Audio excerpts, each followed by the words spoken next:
Ndinokudza Kristu,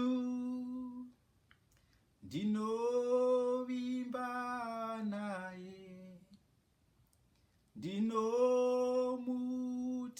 muponesi wakandinunura.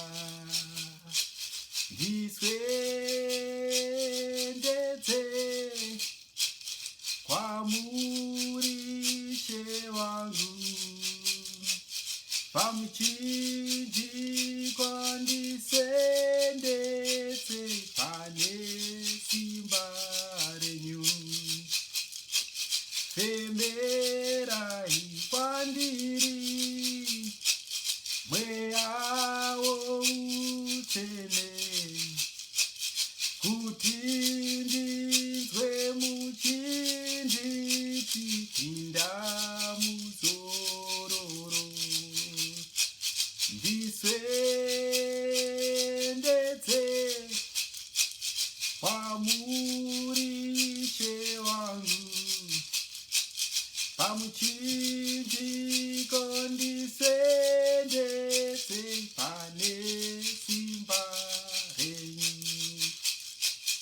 Osimbiswa naShe nemasimba ake, iye anovimba naye pinda muzororo. Ndiswendedze kwamuri She wangu, pamuchinjiko ndiswendetse pane simba renyu. Murima renyika nemadambudziko, tungamirai vhenekera pinda muzororo.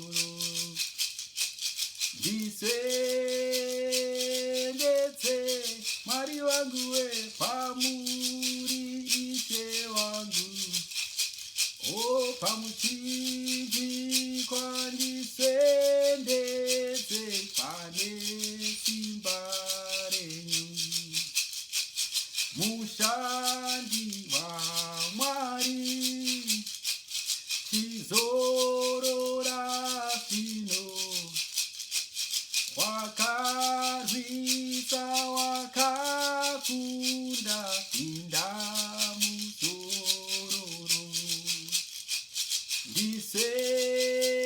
Ndiswendedze Mwari we kwamuri Ishe wangu, pamuchinjiko ndiswendetse pane simba renyu. Ini ndinokudza Kristu, ndinovimba naye,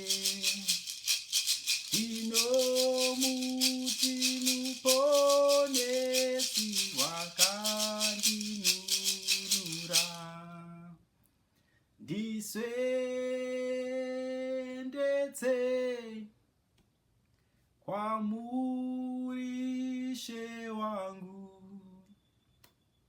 pamuchinjiko ndiswendetse pane simba renyu.